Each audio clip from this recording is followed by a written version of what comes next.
Minggu Advent Natal yang ketiga. Pada masa ini, orang percaya menantikan kelahiran Sang Mesias, yang sesungguhnya adalah Allah yang menjelma menjadi manusia. Lilin ketiga. Sebagai simbol kasih Allah kepada dunia yang berdosa. Karena begitu besar kasih Allah akan dunia, sehingga Ia telah memberikan anaknya yang tunggal, supaya setiap orang yang percaya kepadanya tidak binasa, melainkan beroleh hidup yang kekal. Yohanes 3 ayat 16.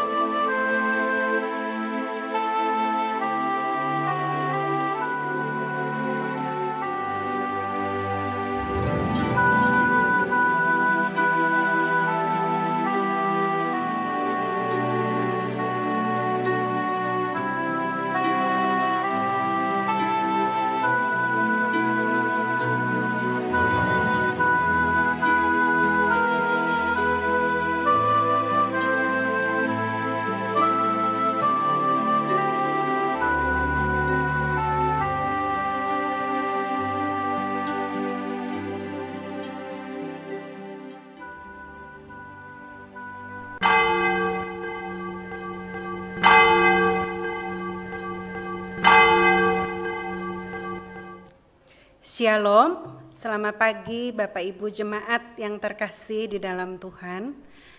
Saya mengundang kita semua untuk bangkit berdiri.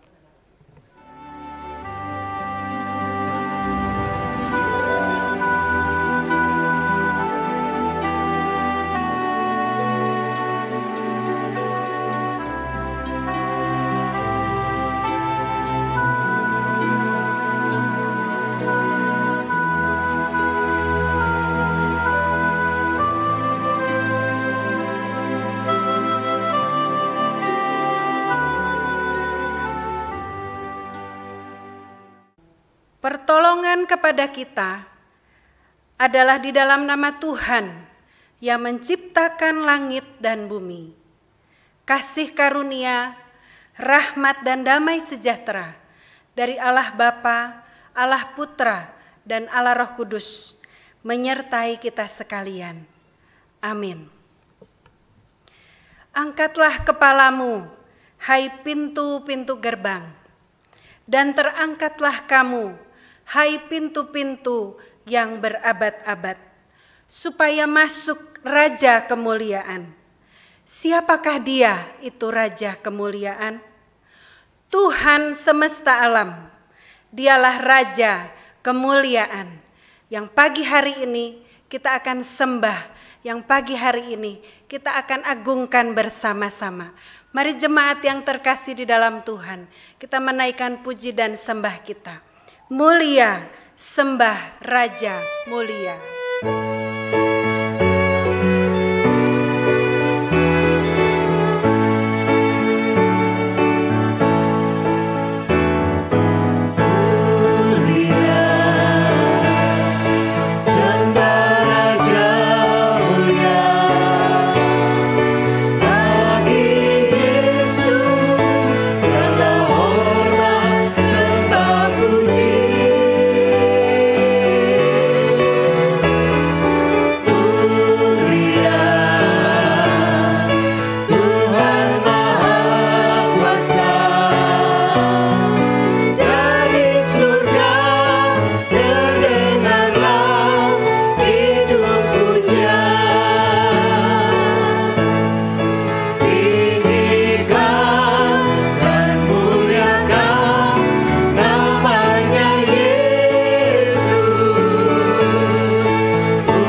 mari kita bersatu di dalam doa. Bapa di dalam surga, kami mengucap syukur pada pagi hari ini ya Tuhan, kami bisa beribadah kepada Tuhan, kepada Raja di atas segala raja, kepada Allah yang perkasa, Allah yang mau datang ke dalam dunia ini. Bapa, terima kasih untuk semua kasih dan karunia Tuhan yang begitu hebat, yang begitu besar, yang Tuhan sudah nyatakan dalam hidup kami. Kami juga mengucap syukur ya Tuhan, kalau hari demi hari Engkau tidak pernah meninggalkan kami. Sampai detik ini ya Tuhan, kami tidak ditinggalkan, tetapi Tuhan selalu menyertai kami. Terima kasih untuk berkat-berkat Tuhan, untuk segala kecukupan yang Tuhan berikan kepada kami, untuk berkat makanan, minuman, untuk keluarga yang mengasihi dan kami kasihi, untuk pekerjaan yang masih Tuhan percayakan bagi tangan kami untuk kami kerjakan. Terima kasih Tuhan untuk masa-masa yang senang, bahkan kami juga mau mengucap syukur untuk masa-masa yang sukar sekalipun. Bapa di surga, ajar kami untuk mengucap syukur di dalam segala perkara. Pagi hari ini, sebelum kami lebih dalam menyembah dan memuji Tuhan, kami juga mau menyadari ya Tuhan, bahwa ada begitu banyak pelanggaran yang sudah kami lakukan, baik melalui tutur kata kami, melalui pemikiran-pemikiran, melalui keputusan-keputusan yang kami ambil, maupun sikap dan kehidupan kami yang tidak menyenangkan hati Tuhan. Biarlah pagi hari ini Tuhan, Engkau yang melayakkan kami, mengampuni segala dosa pelanggaran kami, supaya ibadah ini Tuhan boleh menjadi ibadah yang berkenan dan menyenangkan hati Tuhan. Terima kasih Bapa di surga, kami mau menyerahkan ibadah ini dari awal sampai pada akhirnya.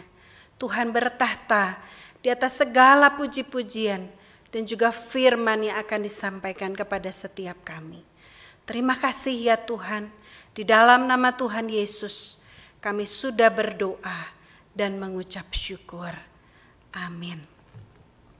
Dengarkanlah berita anugerah dari 1 Petrus 2 ayat 9 sampai 10. Tetapi kamulah bangsa yang terpilih, imamat yang rajani, bangsa yang kudus, umat kepunyaan Allah sendiri, supaya kamu memberitakan perbuatan-perbuatan yang besar dari Dia, yang telah memanggil kamu keluar dari kegelapan kepada terangnya yang ajaib. Kamu yang dahulu bukan umat Allah, tetapi yang sekarang telah menjadi umat-Nya, yang dahulu tidak dikasihani, tetapi yang sekarang telah beroleh belas kasihan. Bersyukur kepada Allah yang hebat dan perkasa itu, yang telah memanggil kita, mengasihi kita. Mari bersama-sama dengan setiap orang percaya di setiap tempat di segala abad, kita akan mengikrarkan pengakuan iman kita, pengakuan iman rasuli. Aku percaya kepada Allah, Bapa yang Maha Kuasa, Khalik langit dan bumi, dan pada Yesus Kristus, Anak-Nya yang tunggal Tuhan kita, yang dikandung dari Roh Kudus, lahir dari anak darah Maria, yang menderita sengsara di bawah pemerintahan Pontius Pilatus, disalibkan, mati dan dikuburkan, turun ke dalam kerajaan maut. Pada hari yang ketiga, bangkit pula dari antara orang mati, naik ke surga, duduk di sebelah kanan Allah, Bapa yang Maha Kuasa. Dan dari sana Ia akan datang untuk menghakimi orang yang hidup dan yang mati. Aku percaya kepada Roh Kudus, gereja yang kudus dan am, persekutuan orang kudus, pengampunan dosa, kebangkitan tubuh, dan hidup yang kekal. Amin. Jemaat dipersilahkan untuk duduk kembali. Di Bethlehem telah lahir Raja Bala Sorga. para malaikat mengangkat suara, menaikkan pujian sukacita menyambut Sang Juru Selamat yang telah lahir ke dalam dunia. Jemaat yang terkasih dalam Tuhan, mari bersama-sama kita pun akan menaikkan segala puji dan sembah kita kepada Tuhan. Dia, Raja di atas segala raja, mau datang ke dalam dunia ini. Hai, mari berhimpun.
Bersyukur bukan karena Natal ini segala sesuatunya begitu indah, bukan karena pohon Natal, bukan karena lampu-lampu dan sebagainya, tetapi sesungguhnya sukacita yang terbesar itu adalah karena Tuhan yang dari surga itu mau datang ke dalam dunia.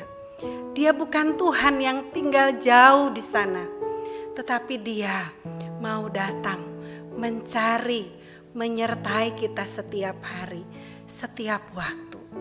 Mari jemaat yang terkasih dalam Tuhan, kita akan menyiapkan hati kita, mendengarkan firman yang hidup, firman yang kekal, yang akan menghibur dan menguatkan kita.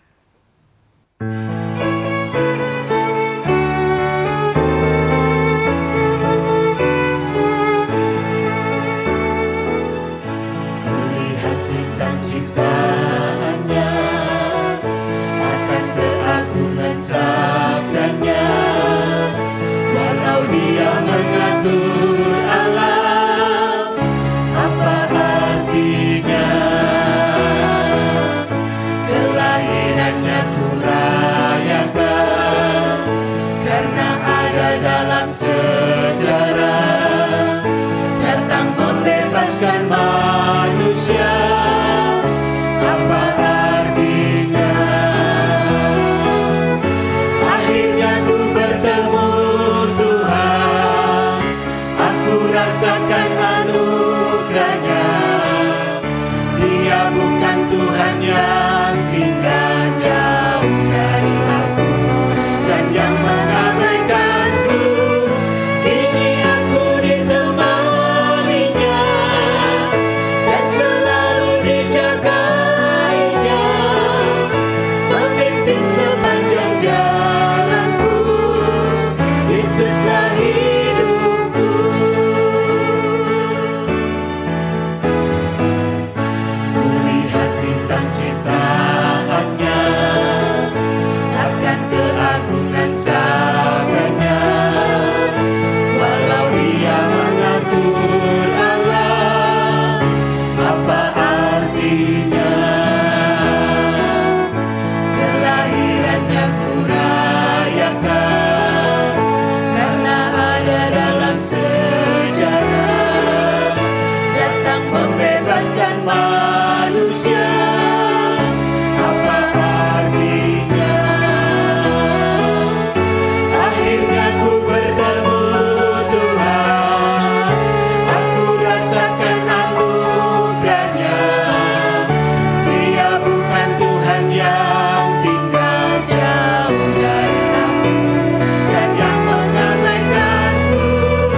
Kini aku ditemaninya dan selalu dijagainya, memimpin sepanjang jalanku. Yesuslah hidupku, Yesuslah hidupku, Yesuslah hidupku, Yesuslah hidupku, Yesuslah hidupku. Firman Tuhan pagi hari ini akan disampaikan oleh Bapak Penginjil Yohanes Tan.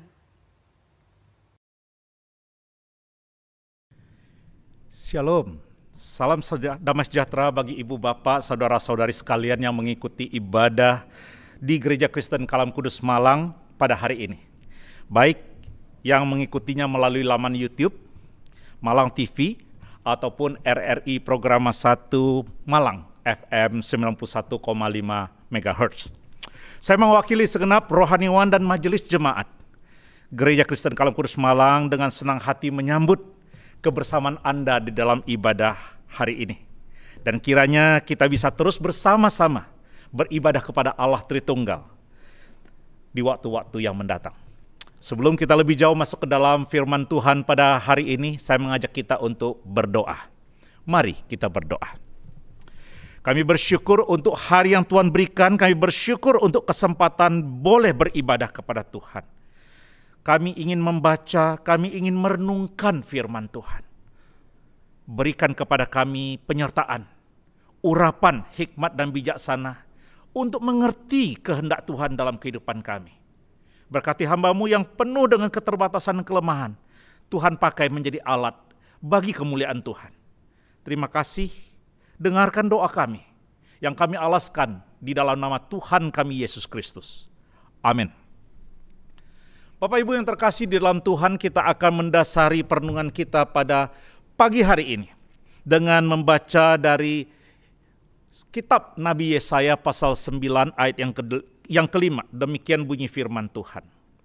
Yesaya 9 ayat kelima, sebab seorang anak telah lahir untuk kita, seorang putra telah diberikan untuk kita. Lambang pemerintahan ada di atas bahunya, dan namanya disebutkan orang Penasihat ajaib, Allah yang perkasa, Bapa yang kekal, Raja damai. Sedemikian jauh kita membaca firman Tuhan, berbahagia kita yang membaca, yang merenungkan, dan melakukan kehidupan firman Tuhan di dalam kehidupan kita hari lepas hari. Ibu Bapak, saudara sekalian, setelah kebijakan sekutu untuk membujuk Adolf Hitler membatalkan rencananya untuk berperang, untuk menaklukkan Eropa. Setelah upaya itu gagal, seorang pemimpin Inggris menggambarkan situasi Eropa kala itu. gelap. Lampu-lampu akan padam di seluruh Eropa. Dan kita tidak akan melihatnya menyala lagi dalam hidup kita. Gelap. Gambaran situasi Eropa kala itu dengan tepat mencerminkan situasi umat Allah yang digambarkan di dalam kitab Nabi Yesaya ini. Mereka menolak untuk hidup dalam terang Tuhan. Dan mereka membayar harga untuk itu. Negeri itu terlihat gelap dan penuh kesesakan. Tetapi kesesakan, kegelapan, kesuraman sekaligus merupakan transisi ke bagian kemenangan, di mana tidak selamanya akan ada kesuraman. Allah beranugerah dengan menjanjikan kecemerlangan yang gemilang, yang belum pernah ada, yang belum pernah mereka lihat sebelumnya. Anugerah itu ditujukan bukan hanya untuk Yehuda dan Israel. Anugerah itu meluas kepada bangsa-bangsa, berlipat ganda menjadi orang banyak yang tidak seorang pun dapat menghitungnya.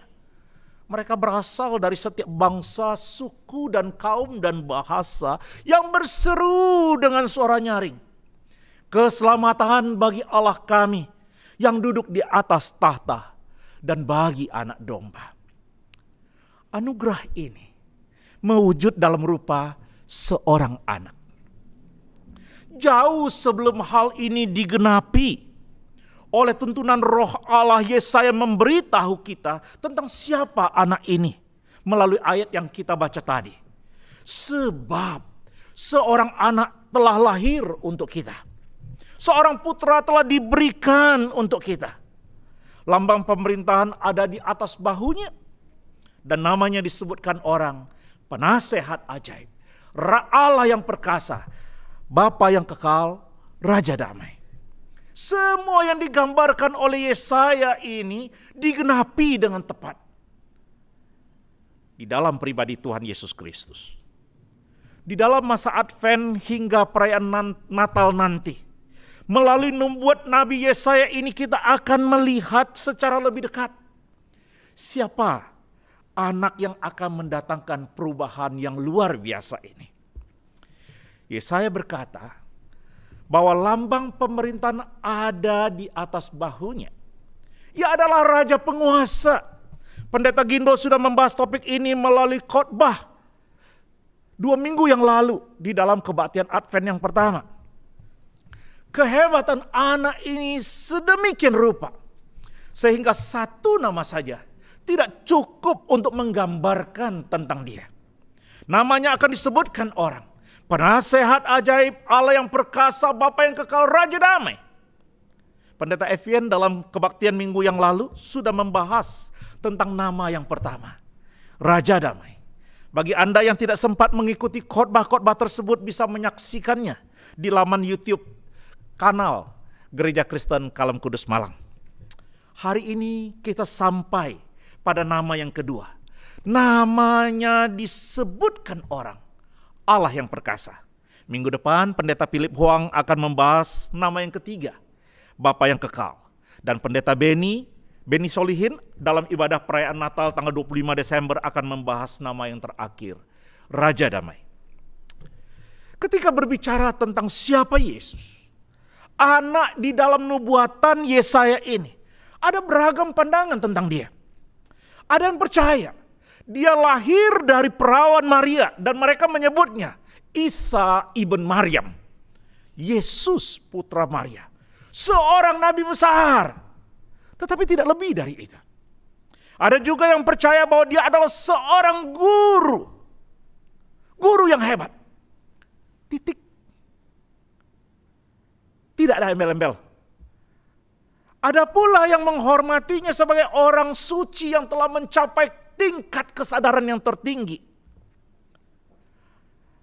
Atau makhluk yang tercerahkan sempurna, penuh kasih sayang yang membantu orang lain. Tetapi Yesaya dengan jelas dan tegas menyebutnya Allah yang perkasa. Kata Allah adalah terjemahan dari El. Kata yang paling umum untuk Allah di dalam Alkitab bahasa Ibrani. El adalah istilah untuk menggambarkan pribadi ilahi yang absolut yang diterapkan langsung kepada Allah Yahweh, Allah yang perkasa. Kata perkasa di dalam bahasa Ibraninya gibor berasal dari akar kata yang umumnya dikaitkan dengan kekuatan, dikaitkan dengan vitalitas pahlawan yang sukses. Kata ini menggambarkan prajurit hebat yang memiliki keahlian dan kemampuan militer yang mumpuni, serta bertempur dengan gagah berani di medan pertempuran. Kata ini biasanya digunakan untuk para pahlawan dan pemenang perang.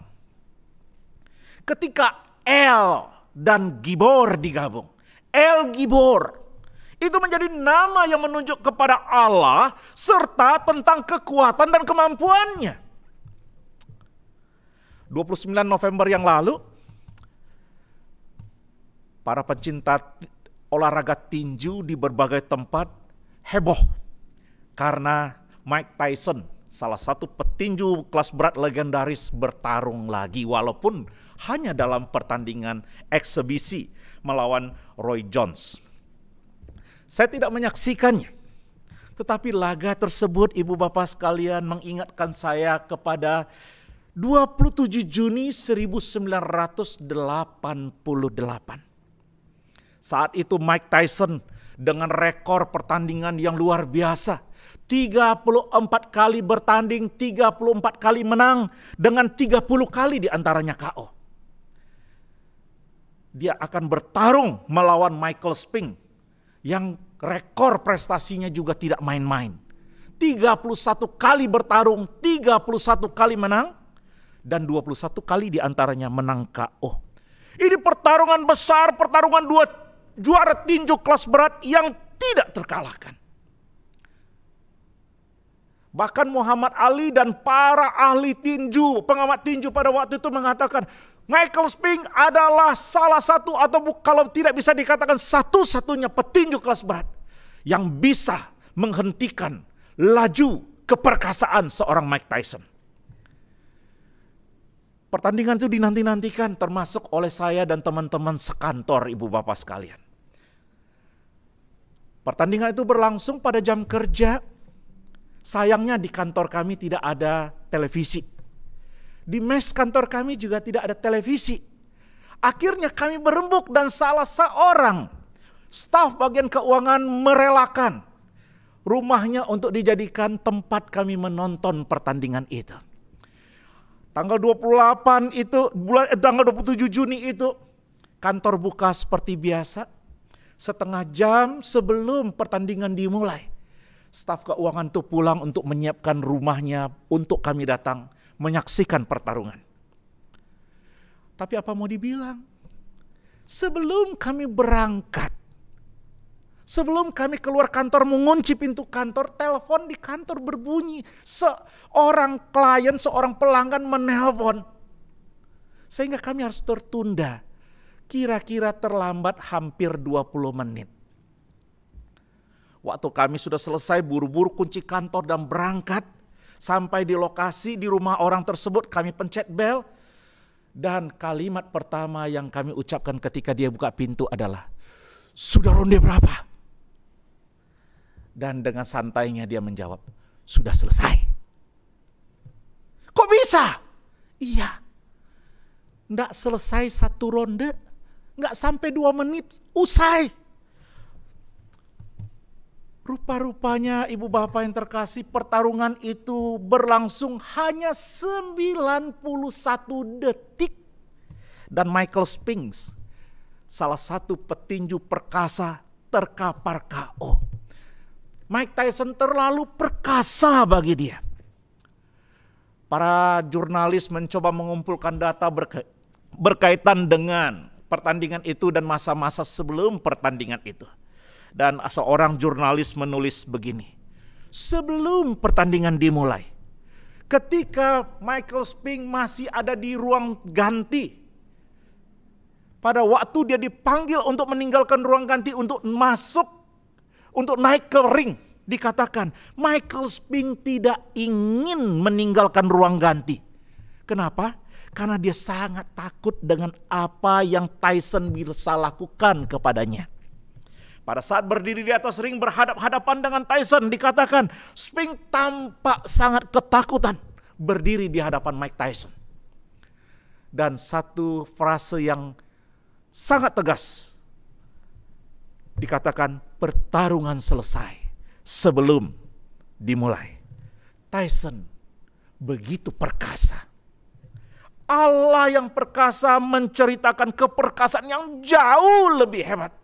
Allah yang perkasa itu adalah Allah segala Allah dan Tuhan segala Tuhan, yang besar, yang kuat, yang dahsyat. Dia kuat dan perkasa, perkasa di dalam peperangan. Dia adalah pahlawan yang memberi kemenangan.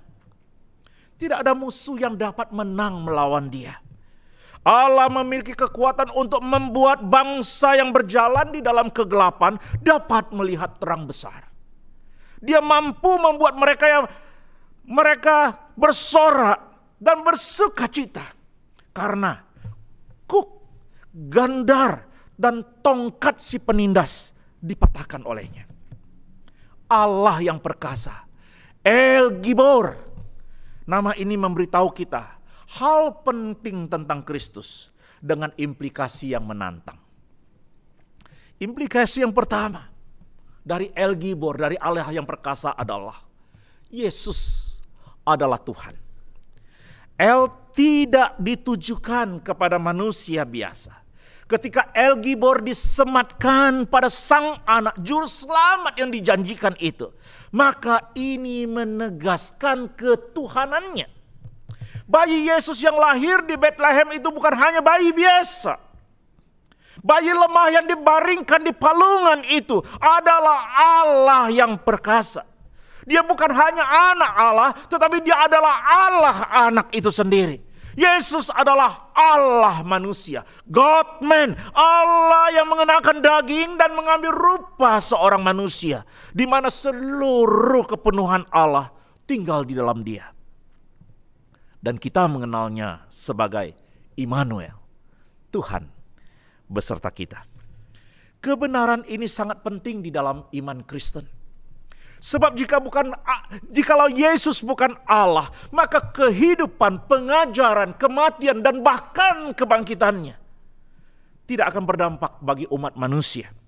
Jikalau Yesus bukan Allah, maka kita telah tertipu dan menjadi bodoh karena menyembah Dia. Dan itu membuat kita menjadi penyembah berhala dan makin berdosa di hadapan Allah yang kudus.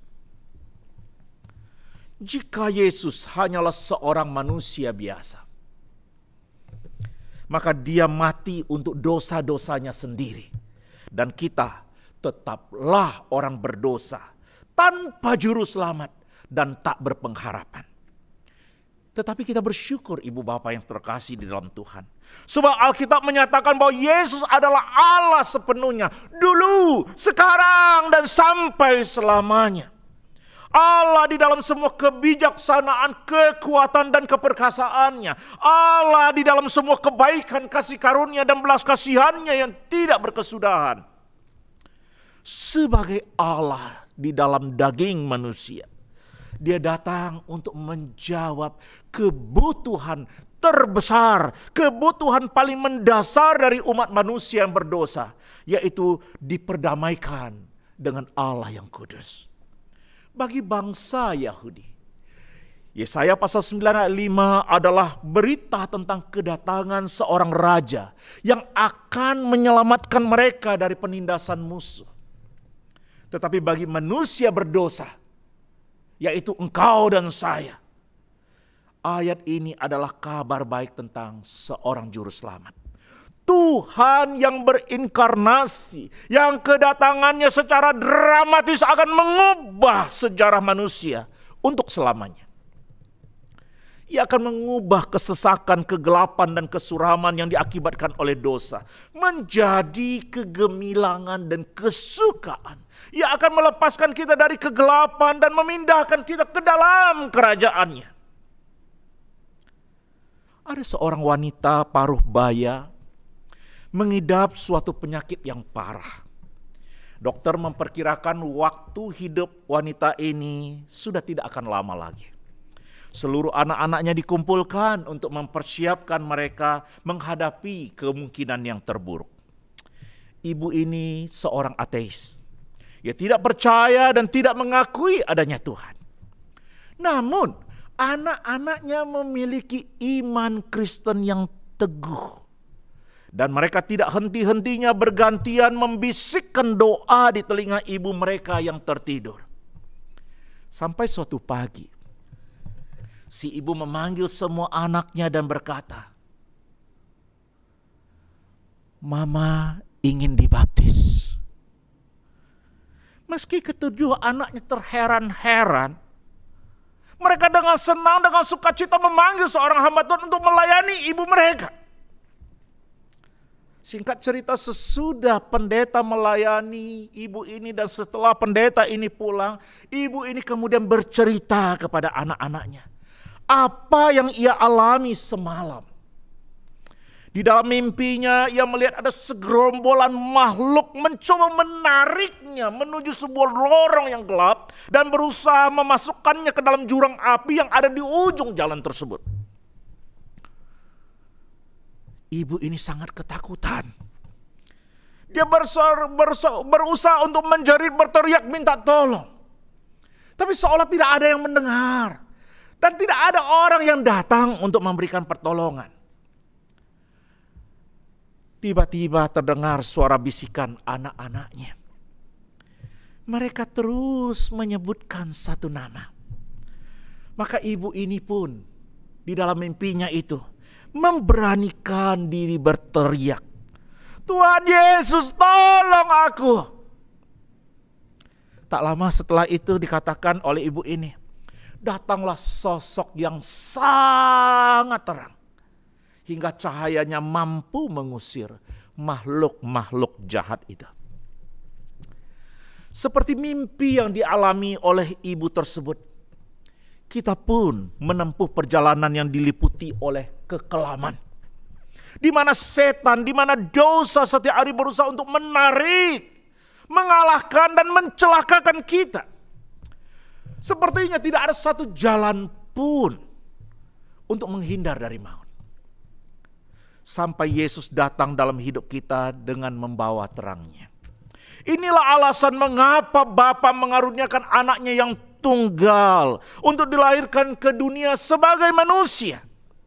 Yesus terlahir ke dunia agar orang-orang yang berjalan di dalam kegelapan melihat terang yang besar melaluinya. Inilah yang menjadi inti dan landasan Natal. Ketika kita melihat terang itu secara pribadi, maka hidup kita tidak akan pernah sama lagi. Kegelapan boleh ada di sekeliling kita, tetapi kita akan tetap aman di dalam terangnya yang ajaib. Masa Advent seperti sekarang ini memberitahukan kepada kita bahwa Sang Anak Yesus Kristus Juru Selamat yang dijanjikan itu sudah berdiri di depan pintu. Dia berkata, "Lihat, aku berdiri di muka pintu dan mengetuk. Jikalau ada orang yang mendengar suaraku dan membukakan pintu, aku akan masuk mendapatkannya dan akan makan bersama-sama dengan dia. Dan ia bersama-sama dengan aku." Ibu bapak yang terkasih, sudahkah Anda menerima Yesus sebagai Tuhan dan Juru Selamat Anda?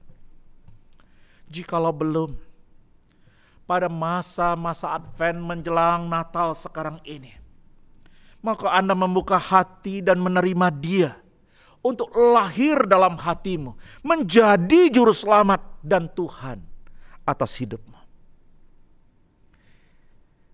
Implikasi kedua dari nama Allah yang perkasa, El Gibor, itu adalah Ia sumber pertolongan. Sebagai Allah yang perkasa, Tuhan Yesus adalah seorang pemenang. Dia adalah Allah yang berjuang untuk umatnya. Karena itu, Dia adalah penyelamat dan pembela kita jika kita bersamanya. Dan Dia akan melindungi kita dari musuh jiwa kita. Dengarkan janji Tuhan yang dicatat di dalam Yesaya 41 ayat 10. Janganlah takut, sebab aku menyertai engkau. Janganlah bimbang, sebab aku ini Allahmu. Aku akan meneguhkan, bahkan akan menolong engkau. Aku akan memegang engkau dengan tangan kananku yang membawa kemenangan. Tuhan berjanji untuk memperkuat kita, untuk membantu kita, untuk menopang kita. Yesus dapat menangani apapun karena Dia Maha Kuasa. Dia menyembuhkan orang lumpuh, orang buta, orang sakit. Dia melakukan mujizat yang luar biasa. Dia menenangkan badai. Dia membawa Lazarus keluar dari dalam kubur. Dan karena itu Dia dapat melakukan hal yang mustahil dalam hidup kita saat ini. Apakah Anda sedang menghadapi gunung kesulitan yang sepertinya tidak dapat diatasi? Adakah situasi yang tidak mungkin di dalam hubunganmu dengan pasanganmu, dengan anggota keluargamu, dengan teman, dengan rekan kerja dan lain sebagainya? Apakah Anda semakin lemah dan putus asa? Kekuatan emosional apa yang Anda butuhkan untuk masa sekarang ini? Apakah Anda membutuhkan kekuatan untuk terus berjalan melalui hari-hari yang berat di tengah pandemi ini? Apakah Anda membutuhkan kekuatan untuk bangun dari tempat tidur karena sakit penyakit yang menggerogoti? Dia, Yesus Sang Anak itu, Dia akan memberikan kemenangan atas apapun yang kita perjuangkan hari ini. Sementara Anda menghormati Dia sebagai Allah yang perkasa, biarkan Dia bertarung di dalam pertempuran Anda. Sembah Dia sebagai Allah yang berkuasa di dalam hidupmu dan pujilah Dia karena kekuatannya. Dalam masa-masa sulit seperti sekarang ini, ingatlah kata-kata yang diucapkan malaikat kepada Maria. Sebab bagi Allah tidak ada yang mustahil. Selama ada Allah, masih ada harapan. Selama ada Tuhan, ada pertolongan. Selama ada Yesus, ada jalan keluar. Tidak ada yang mustahil bagi Tuhan kita. John MacArthur menulis demikian. Kristus Raja senang melangkah ke dalam kehidupan yang kacau. Dan tidak hanya memberikan nasihat yang luar biasa, Dia menunjukkan kuasa ilahinya dengan membereskan kekacauan tersebut. Dengan kata lain, sebagai penasehat ajaib, Dia tidak hanya memberitahu kita apa yang harus dilakukan, tetapi Dia juga memberikan energi untuk melakukannya. Karena Dia adalah Allah yang perkasa. Kiranya Tuhan menolong kita untuk melewati masa Natal sekarang ini dengan mendapatkan Dia sebagai Allah yang perkasa dan menjadikan Dia, mengalami Dia sebagai sumber pertolongan kita. Tuhan menolong, Tuhan memberkati kita sekalian. Amin. Mari kita masuk ke dalam doa. Kami bersyukur padamu Tuhan, karena Engkau hadir untuk menjadi Tuhan dan memberi kami kesempatan untuk memiliki sumber pertolongan yang tidak terbatas. Firman-Mu kami sudah baca, Firman-Mu kami sudah renungkan. Bantu kami untuk mengerti, bantu kami untuk menghidupinya. Bagi saudara-saudara yang hari ini beribadah yang belum terima Engkau sebagai Tuhan dan Juru Selamat, biarlah ya Tuhan jangan ada yang mengeraskan hatinya, tapi dengan terbuka, dengan rendah hati datang ke hadapan Tuhan. Mengundang Engkau Tuhan untuk hadir dalam hidup mereka, lahir dalam hati mereka, menjadi Tuhan dan Juru Selamat bagi mereka. Biarlah ya Tuhan di tengah-tengah kesesakan hidup, dengan beban yang begitu berat pada masa-masa pandemi ini, kami boleh dengan sukacita menghadapinya karena kami tahu pertolongan Tuhan lebih dari cukup untuk membantu kami keluar sebagai pemenang. Karena kami punya Engkau, Allah yang perkasa, Sang Pejuang, Sang Pahlawan yang bertempur bagi kami, yang akan mendatangkan kemenangan bagi kami. Jangan biarkan daripada kami ada seorang pun yang undur, seorang yang ragu dengan pertolongan Tuhan. Tapi yakinkan kami untuk kami boleh mengalami kemenangan di dalam Tuhan. Dengar doa kami Bapa. Di dalam nama Yesus kami berdoa bersama. Amin. Dan saat ini tiba saatnya buat kita untuk memberikan persembahan. Persembahan bisa diberikan melalui 3 cara. Yang pertama dengan memasukkan ke dalam amplop dan menyerahkan ke gereja di hari dan jam kerja. Yang kedua bisa juga ditransfer ke rekening BCA Gereja Kristen Kalam Kudus Yogyakarta. Dan juga bisa diberikan dengan melakukan scan pada QR Code menggunakan aplikasi pembayaran online. Kita akan memberikan persembahan kita sambil menyanyikan lagu Kecaplah dan Lihatlah.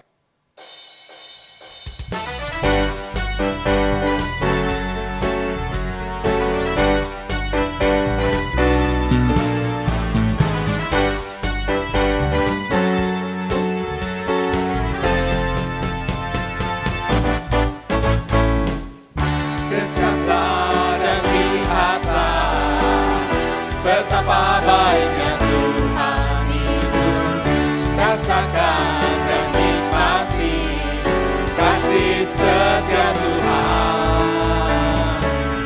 Gercaplah dan lihatlah, betapa baiknya Tuhan itu, rasakan dan nikmati kasih setia Tuhan.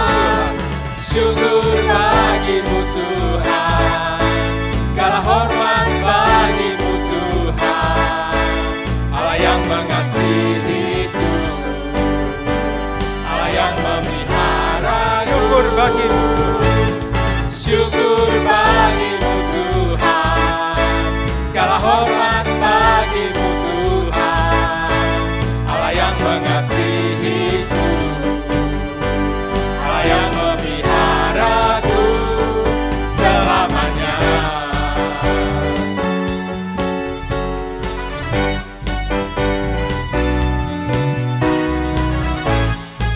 Kita akan nyanyikan lagu ini satu kali lagi. Kecaplah dan lihatlah. Kecaplah dan lihatlah, betapa baiknya Tuhan itu, rasakan dan nikmati kasih setia Tuhan. Kecaplah dan lihatlah, betapa baiknya Tuhan itu, rasakan dan nikmati kasih setia Tuhan. Syukur lagi, syukur bagimu Tuhan, segala hormat bagimu Tuhan, Allah yang mengasihiku, Allah yang memeliharaku. Syukur bagimu Tuhan, syukur bagimu Tuhan, segala hormat bagimu Tuhan, Allah yang mengasihiku, Allah yang memeliharaku selamanya.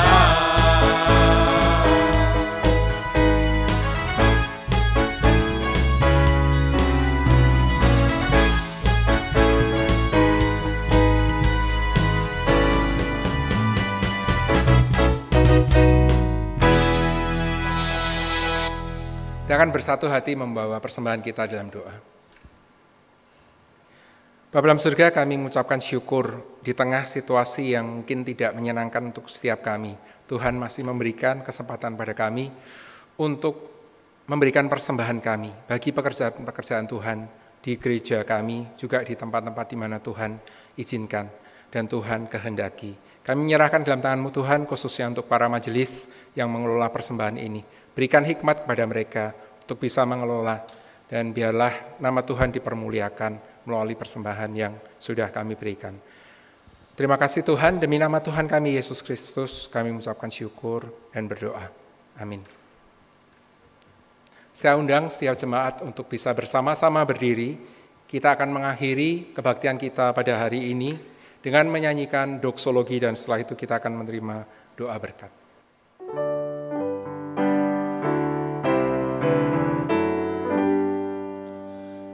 Puji Allah Bapa Putra, puji Allah Roh Kudus, ketiganya yang esa. Mohon selamat sumber berkah.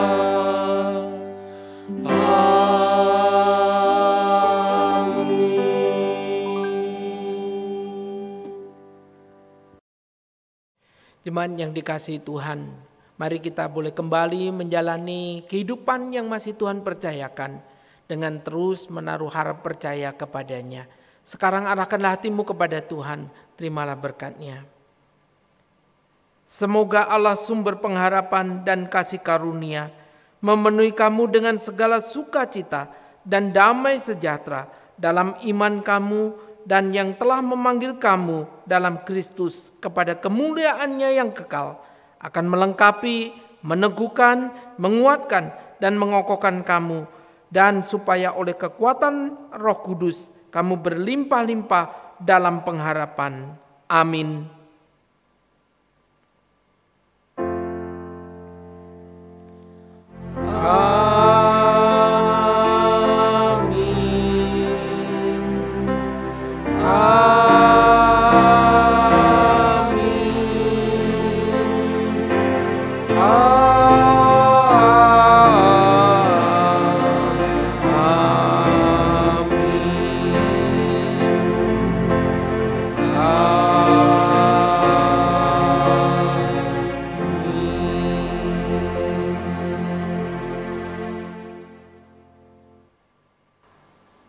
Jemaat dipersilakan duduk, doa teduh.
Tetap jaga kesehatan kita dan kalau tidak ada keperluan ya sebaiknya di rumah saja, dan kalaupun harus pergi kenakan masker dan jaga jarak dan ikuti protokol kesehatan yang sudah ditetapkan pemerintah kita. Selamat hari Minggu, Tuhan Yesus memberkati.